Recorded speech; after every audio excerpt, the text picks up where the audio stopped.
Hola, hoy día vamos a empezar con nuestra primera clase. Nuestra primera clase, como mostramos está en el programa, es este módulo uno, donde vamos a hablar por varias clases de introducción, vamos a hablar de una introducción a macro y de datos, ¿no es cierto? Entonces, estos son todos los contenidos.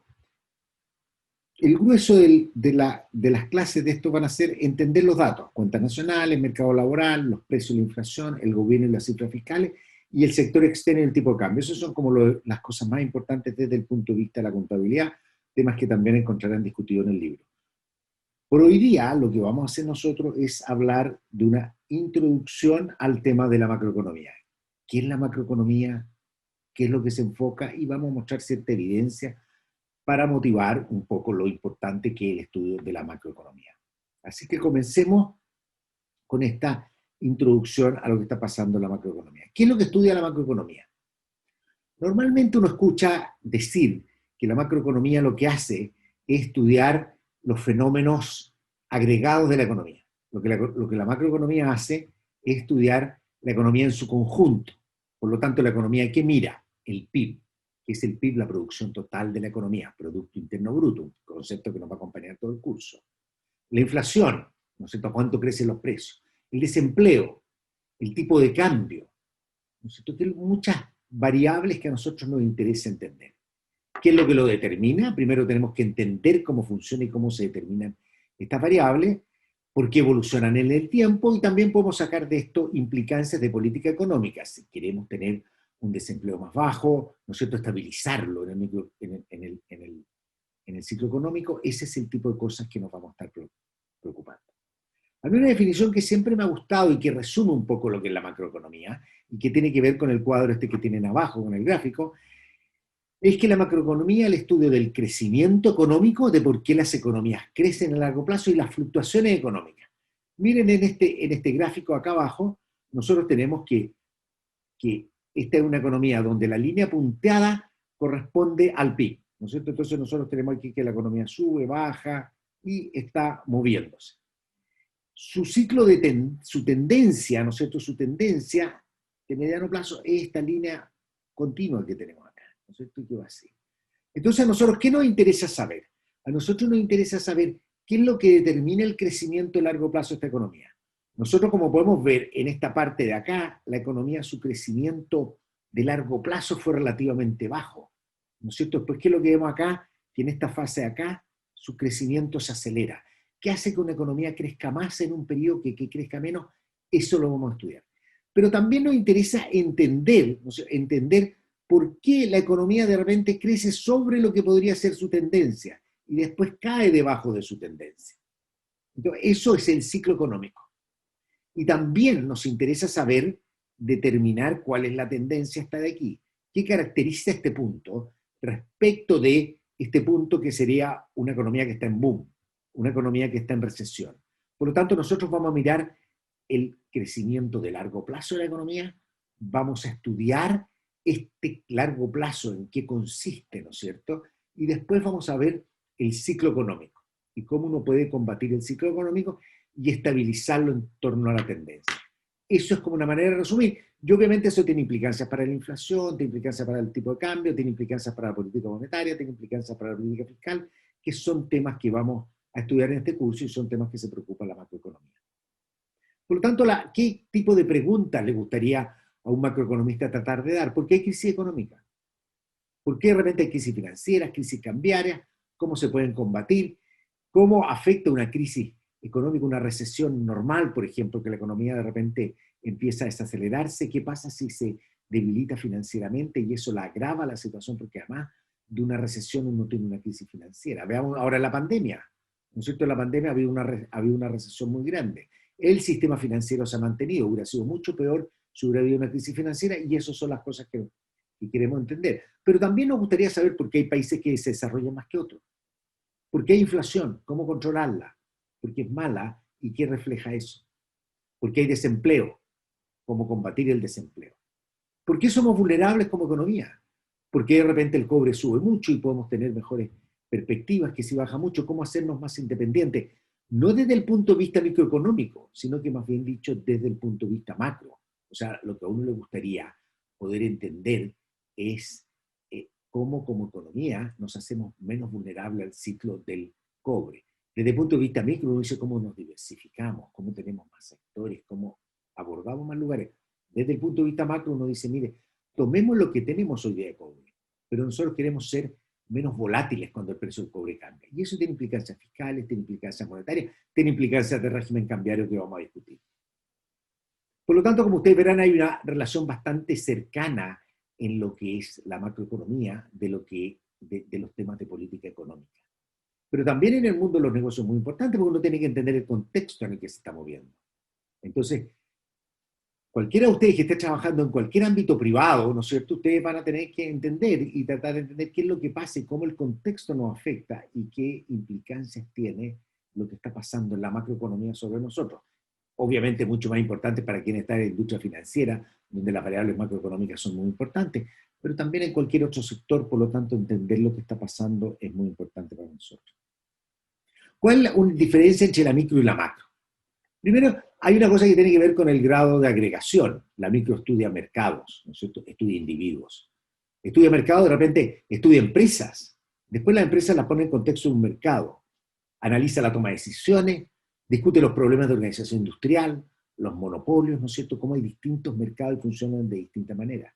La macroeconomía ve el comportamiento agregado, ¿no es cierto? Ahora, es muy importante, la macroeconomía tiene sus fundamentos en la microeconomía.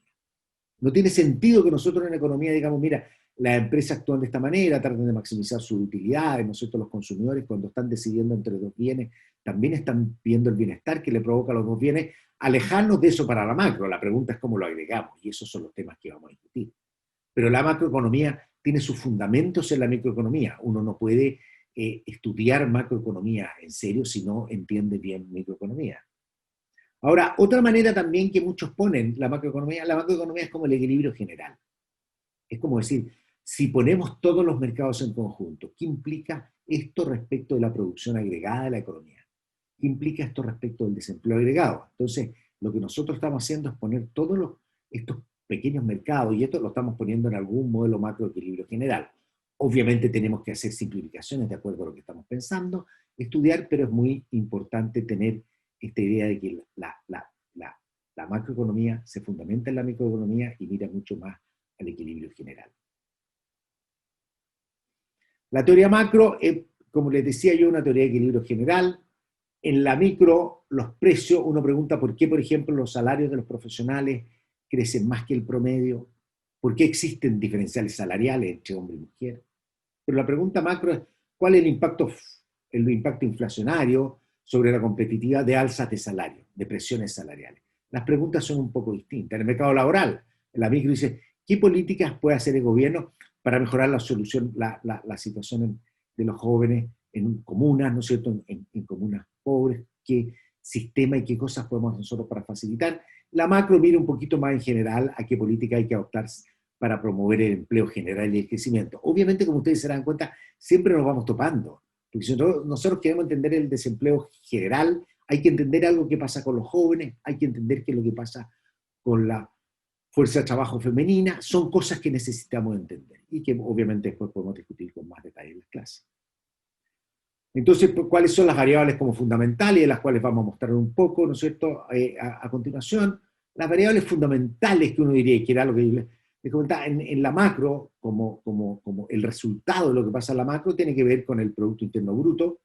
El Producto Interno Bruto es la medida de la actividad económica, es lo que la economía produce en un periodo de tiempo, ¿no es cierto? Podemos hablar del PIB anual, del PIB trimestral, del PIB mensual.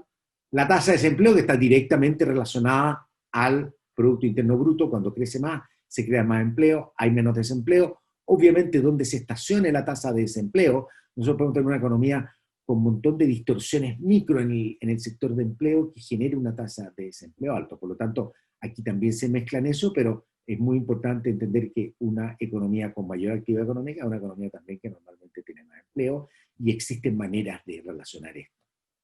Y por último, la inflación, que es cómo cambia el precio de los bienes. Pero decir cómo cambia el precio de los bienes, de alguna otra manera, es decir cómo cambia el inverso, ¿no?, del precio de la moneda. El billete vale menos la moneda, ¿no? el dinero en general, pero pensemos así, el dinero vale menos cuando hay inflación. Los billetes que tenemos, si la inflación, si los precios suben al doble, los billetes que tenemos van a comprar la mitad. Entonces, de alguna u otra manera uno dice, ¿la inflación es el aumento del nivel de precio o es cómo va perdiendo poder la moneda? Entonces, es una contraparte de otra. Y vamos a ir discutiendo mucho sobre esta variable a lo largo de todo el curso. Vamos viendo algunos datos de Chile. Aquí nosotros tenemos el PIB, el crecimiento del PIB per cápita. Es importante aquí que estamos tomando por persona el PIB. Esto un poco, normalmente la discusión toda considera el PIB. ¿Por qué? Porque no tenemos muy buenas mediciones de corto plazo exactamente de personas, son estimaciones entre los censos, proyecciones, pero si uno quiere ver el bienestar o acercarse más al bienestar, no importa el PIB, importa el PIB per cápita. ¿Cuánto gana la persona promedio? Vamos a volver a hablar de esto, porque esto tampoco basta, y es lo que me gustaría dejarles bastante claro en esta clase, de por qué esto no basta. Pero ¿qué es lo que tiene? Nosotros podemos ver en la economía chilena. Nosotros podemos ver en la economía chilena, aquí nosotros tenemos los años 60, años de relativo crecimiento, ¿no es cierto?, con un par de recesiones, caídas del PIB por aquí, ¿no es cierto? Pero después, ¿qué es lo que observamos? Nosotros observamos la crisis de principios de los años 70, donde terminamos el 75 con una recesión bastante grande, ¿no es cierto?, esta que está acá, producto de los intentos de estabilizar la inflación. Intentos que se hicieron con alguna política que uno puede discutir, porque fue bastante costosa y la inflación cayó bastante poco. Después viene un periodo de boom, ¿no es cierto?, a finales de los 70, principios de los 80, caemos en una fuerte recesión el año 82, eso es la crisis de la deuda externa en América Latina, un periodo muy emblemático en América Latina, la economía tremendamente endeudada, con un montón de distorsiones, se les secó el acceso al financiamiento externo, no pudieron endeudarse más y sus economías colapsaron. Esto en resumen, decir algo que pasó. Después viene la recuperación, después vienen los años 90, ¿no es cierto?, con crecimiento. Aquí tenemos una recesión que se llama la crisis asiática a final de los años 90, ¿no es cierto? Después tenemos acá la crisis financiera internacional, el año 2009, que fue una crisis mundial muy grande, la crisis más grande después de la Gran Depresión, ¿ah? Y me parece a mí que es bien interesante que ustedes tengan en cuenta de que en esta crisis, en la crisis financiera, la crisis de la gran, que fue la segunda crisis más grande después de la Gran Depresión de los años 30, tuvimos un crecimiento similar al 99 y tuvimos mucho mayor crecimiento que periodos anteriores donde no fueron crisis tan graves. De alguna otra manera, la economía había aprendido, teníamos mejor manejo de políticas macroeconómicas, teníamos mejor situación fiscal y todo eso nos permitió amortiguar en algo la crisis. Y ahora tenemos la pandemia, ¿no es cierto? La pandemia donde la caída del PIB este año puede ser mayor a 6% del PIB per cápita. Estoy usando estimaciones de caída del PIB de 5,5%. La economía ya con el estallido social venía cayéndose, como ustedes pueden ver, en los años 60 hubo un crecimiento relativamente robusto, 2,4%, no muy alto, después cayó, ¿no es cierto?, en la década de los 70, 1,5%, en la década de los 80, 1,6%, y aquí tenemos el gran crecimiento, ¿no es cierto?, la década de los 90. Todas estas líneas son por década, para no elegir un año y otro, simplemente del 90 al 99. ¿Qué es lo que ocurre acá? ¿Qué es lo que ocurre acá? Nosotros tenemos de que en los años 2000 tuvo un crecimiento algo menor, vamos a tratar de estudiar por qué las economías que crecen a medida que se desarrolla crecen algo menos, y después en lo más reciente en esta década hemos tenido un comportamiento, un desempeño bastante más moderado, el peor desempeño desde que tenemos en los años 60, pero esto es parte muy importante de que nuestra economía que venía con un ritmo de crecimiento relativamente bajo, ¿no es cierto?, aquí y ahora hemos tenido, ¿no es cierto?, la caída muy significativa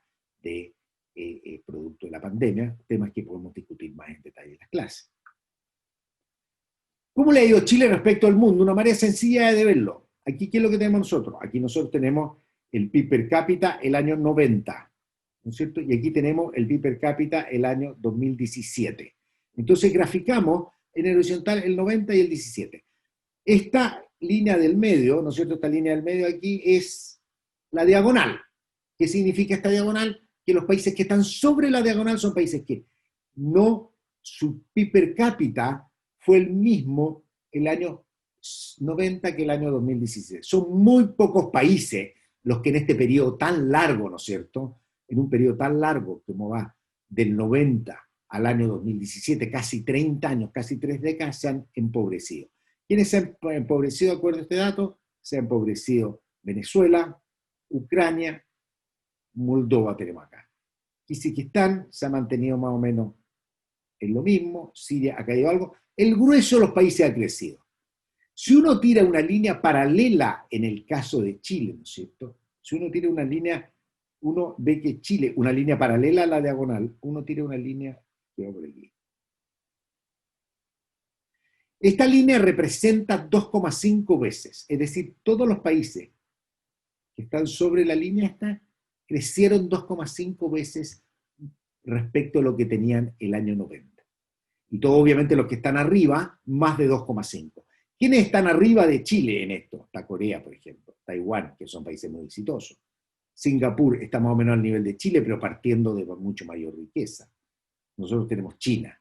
China que todavía es más pobre que Chile, pero obviamente es el país que está mucho más escapado. O sea, si uno tira una paralela a la diagonal, uno tendría una cosa más o menos así.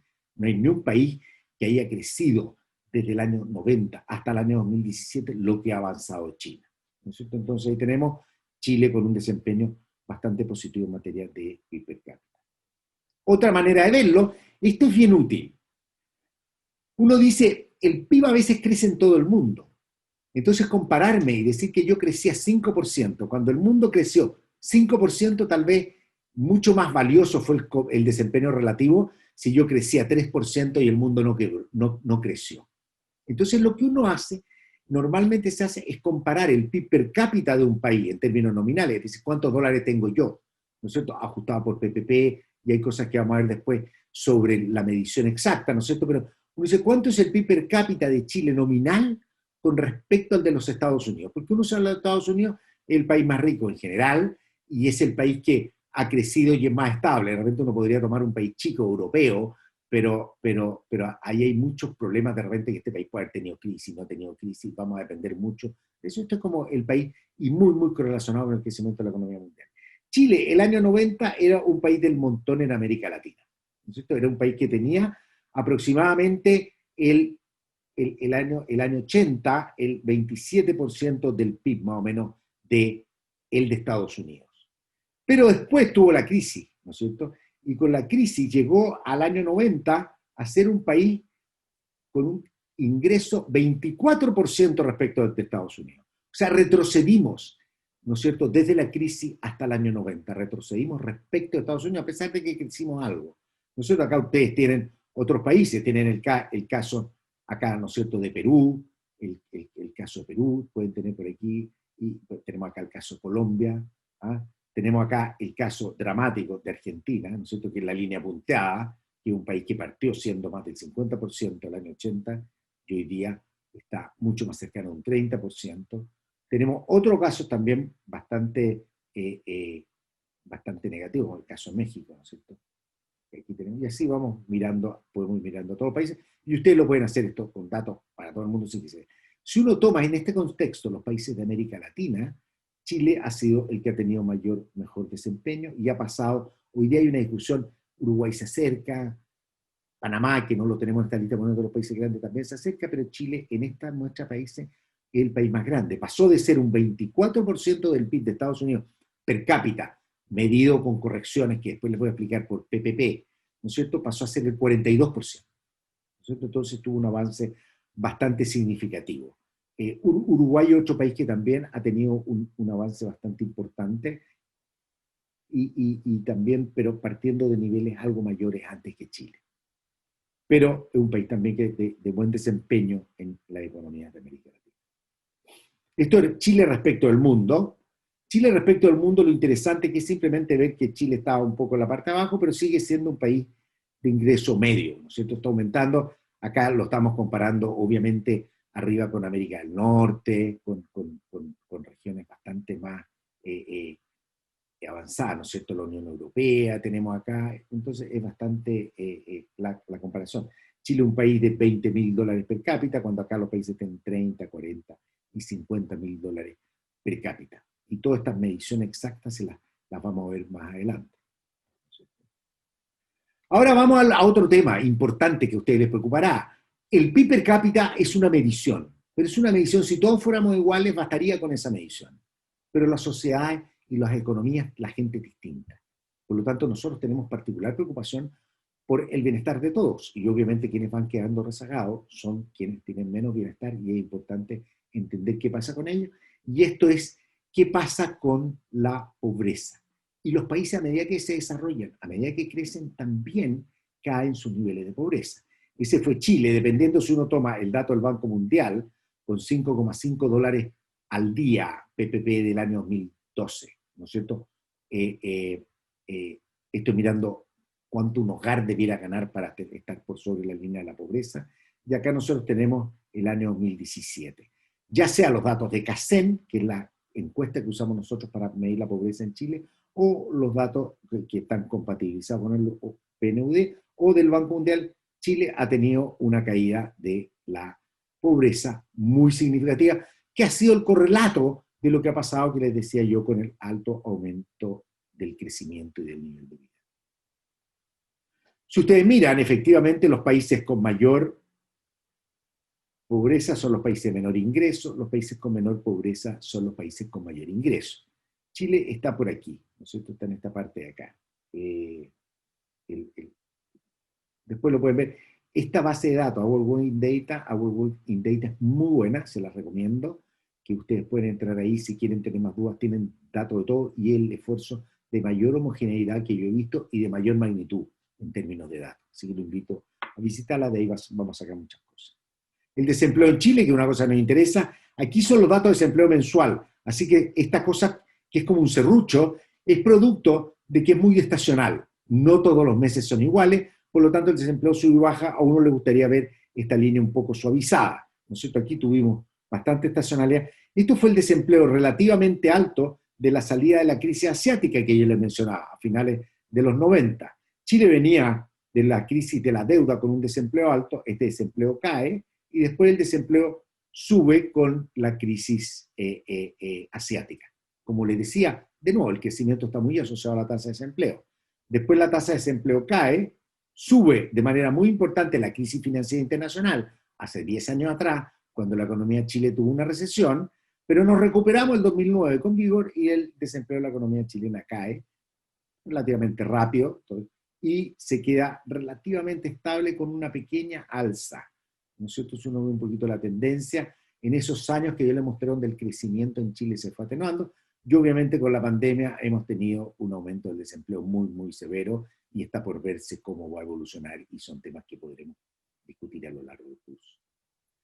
La inflación, que es la otra cosa importante, esta es la inflación. Ojo, esta escala aquí es logarítmica. Significa que la distancia del 0 a 1, la distancia del 0 a 1 es igual que la del 1 al 10, es igual que la del 10 al 100 y la del 100 al 1000. Eso es simplemente para que quepa un momento en el que Chile llegó a tener inflación cerca de 1000% de inflación. Chile fue un país históricamente de tasa muy alta. Estuvo normalmente por arriba de un dígito. Estuvo en 2 dígitos, ¿no es cierto? Estuvo arriba de 10%. En particular, si uno toma la posguerra, que es una cosa que tenemos buenos datos y todo, como desde aquí, desde que termina la Segunda Guerra Mundial, así se le llama la posguerra. Chile, salvo unos muy pocos meses, ¿no es cierto? Aquí tuvo inflación de un dígito. En promedio, Chile tuvo una inflación cercana al 30%. Y siguió con inflaciones muy altas, ¿no es cierto? Hasta los 70, aquí tuvimos una casi hiperinflación. Después viene un esfuerzo de bajarla, pero fue bastante transitorio, porque durante los años 80 la inflación siguió pegada a los 2 dígitos. Recién en el año 94 la inflación cayó sistemáticamente y hemos tenido inflaciones de un dígito desde mediados de los años 90. Aquí nosotros podemos ver la inflación más de cerca, ¿no es cierto?, más corta. Así fue la evolución durante el Banco Central Independiente, que es algo muy importante para la contención de la inflación y temas que vamos a discutir en clase, ¿no es cierto? Pero lo que ocurre aquí es que tenemos nosotros desde el principio de los 90 una caída sistemática de la inflación asociada a que no teníamos problemas fiscales, que no se le pedía plata al gobierno para financiar el déficit, a que había un Banco Central Independiente y a que la economía crecía mucho. Después hemos tenido un periodo de estabilidad, aquí hubo un gran shock de precios de alimentos y commodities, llegamos con la inflación a 9,9%, ¿no es cierto? Pero después cayó estrepitosamente durante la crisis. Y ahora ha permanecido relativamente más estable. La desigualdad. Claramente la desigualdad es un tema que no vamos a abordar en detalle en macro, pero que uno no puede hacer una introducción de la economía chilena o de cualquier economía sin hablar de los temas de la desigualdad.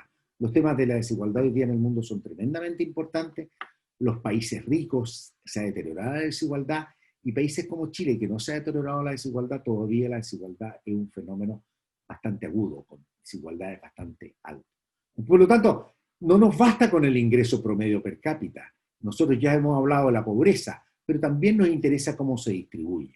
Por lo tanto, el tema distributivo es tremendamente importante hoy día en el mundo entero. ¿Por qué? Porque después, esto básicamente viene como después del 2010. Después de la crisis financiera internacional hubo una gran inquietud, ¿no es cierto?, porque la desigualdad se ha deteriorado y otros países tienen alta. Hay algo que les voy a mencionar más adelante. Pero para mencionarles simplemente que hay que tener cuidado con los datos, el PIB per cápita no es suficiente. Imagínense, y ustedes saben algo de estadística, una economía que tiene 5 individuos. El individuo 1 gana 1, el individuo 2 gana 1, el individuo 3 gana 1, el individuo 4 gana 1 y el individuo 5 gana 6. 6 más 4, 1 es 10. El ingreso per cápita de ese país es 2. ¿No es cierto? Son 5 individuos. Pero eso no es el ingreso de la inmensa mayoría. Tenemos muchas maneras de medirlo, pero simplemente uno podría preguntarse cuál es la mediana. La mediana es distinta a la media del promedio. La mediana es el del medio. Y el del medio, 1, tenemos 1, 1, 1, 1 y 6. El del medio es 1. Por lo tanto, la media es 2, pero la mediana es 1. Por lo tanto, es importante. Chile, en términos de ingreso medio, Chile ha avanzado mucho en términos de ingreso medio y también de ingreso mediano, pero el rezago es mucho mayor porque Chile es más desigual. Miren Chile respecto de países como Portugal, ¿no es cierto? Muchas veces se ha dicho Chile se está pareciendo a Portugal.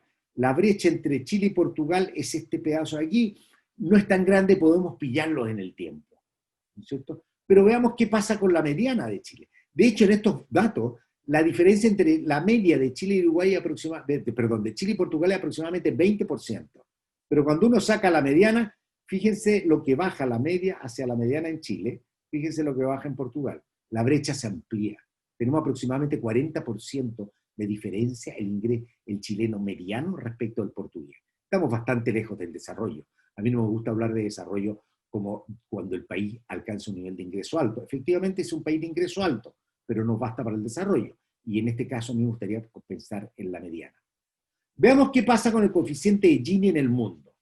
Y nos vamos a tomar un par de minutos para hablar de esto e ir cerrando la clase, ¿no es cierto? ¿Qué pasa con el coeficiente de Gini en el mundo? Bueno, este es el mismo gráfico anterior, pero sacándole esto y cómo aquí se ve claramente cuál es la diferencia entre las medianas.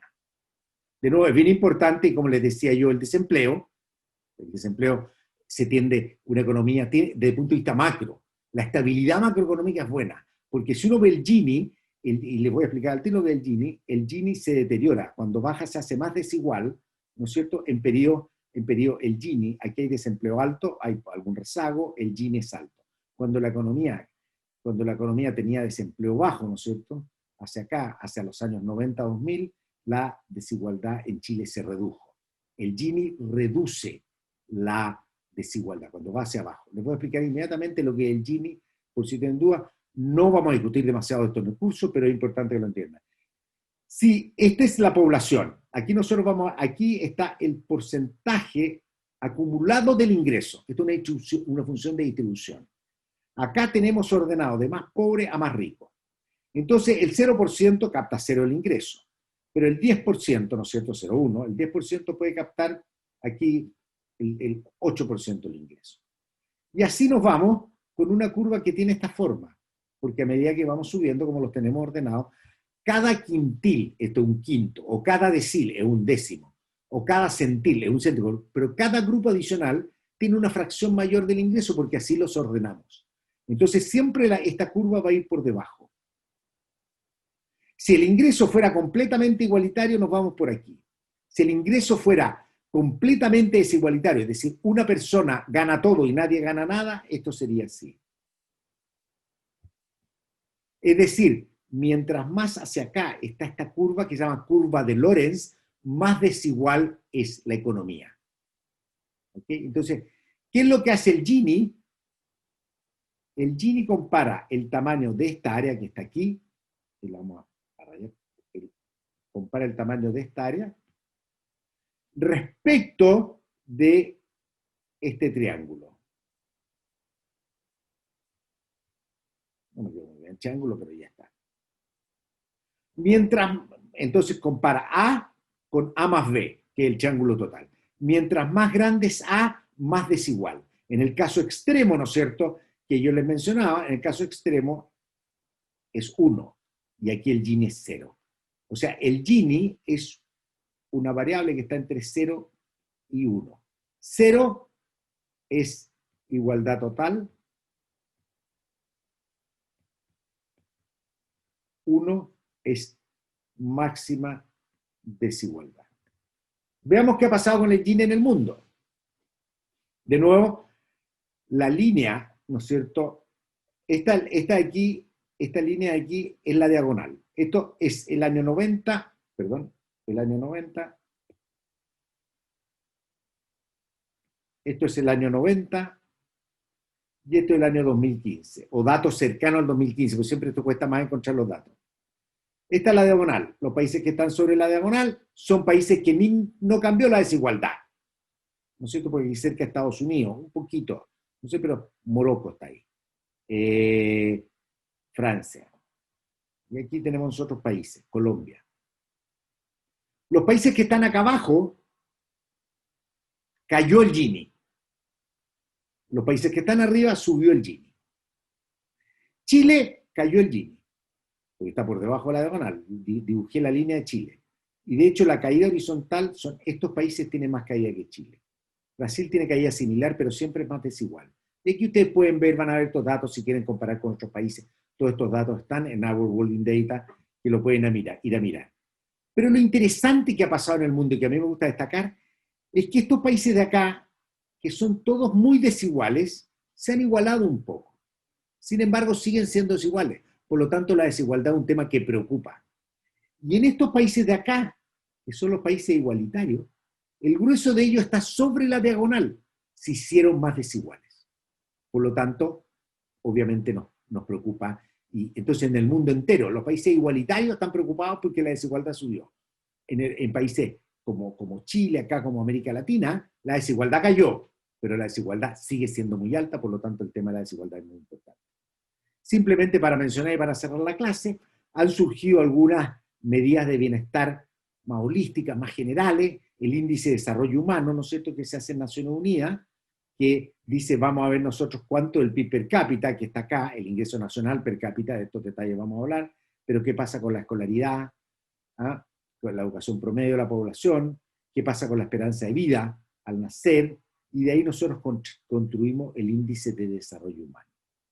El índice de desarrollo humano está muy relacionado con el PIB per cápita. Por lo tanto, el PIB per cápita sigue siendo una buena indicación. Lo único que quiero que se quede claro, el PIB per cápita sirve, hay que tener harto PIB per cápita. Hay muchas más cosas que tenemos que hacer, pero no ignoremos una economía que tenemos acá nosotros, que mientras más ricas son las economías, mayor es su índice de desarrollo humano. Aquí está el índice de desarrollo humano, acá está el PIB per cápita. Esta línea acá, el PIB per cápita, no se alcanza a ver el gráfico. Entonces, acá nosotros vamos a tener, Chile está acá. Si ustedes ven Chile, si nosotros dibujáramos una línea de regresión, como que ajusta estos datos, podría estar por aquí. ¿No es cierto? Chile está poco por arriba, significa que en Chile ha aumentado más el desarrollo humano que lo que ha aumentado su PIB incluso. Pero de nuevo, esto no toma en cuenta la desigualdad. Ahora hay índices de desarrollo humano que toman en cuenta la desigualdad, un índice que es simple, simplemente se lo voy a dejar planteado, me gusta mucho, no se ha replicado este índice, pero este es el índice de Jones y Clino, que ellos tratan de medir un índice de bienestar. Pero en vez de tomar un índice de desarrollo humano y decir, voy a ponerle 0,3 a la escolaridad, 0,2 a la salud, y empiezo a ponderar, ellos dicen, las ponderaciones las vamos a sacar de la teoría económica. Y dicen, nosotros vamos a escribir una función de bienestar, y desde esa función de bienestar, que agrega la función de los individuos, nosotros vamos a ver cómo es. esta medida de bienestar. Y ellos tienen una medida de bienestar que le llaman lambda en su trabajo, ¿no es cierto? ¿Y qué dicen ellos? Dicen efectivamente la medida de bienestar nuestra también está positivamente correlacionada con el PIB per cápita. Acá ellos tienen el PIB per cápita. Mientras más PIB per cápita hay, más bienestar hay. Sin embargo, ellos dicen, y el gráfico es interesante, dice, si nosotros le tomamos un zoom a esta parte de la figura y le tomamos un zoom, nosotros vamos a ver que hay bastante dispersión.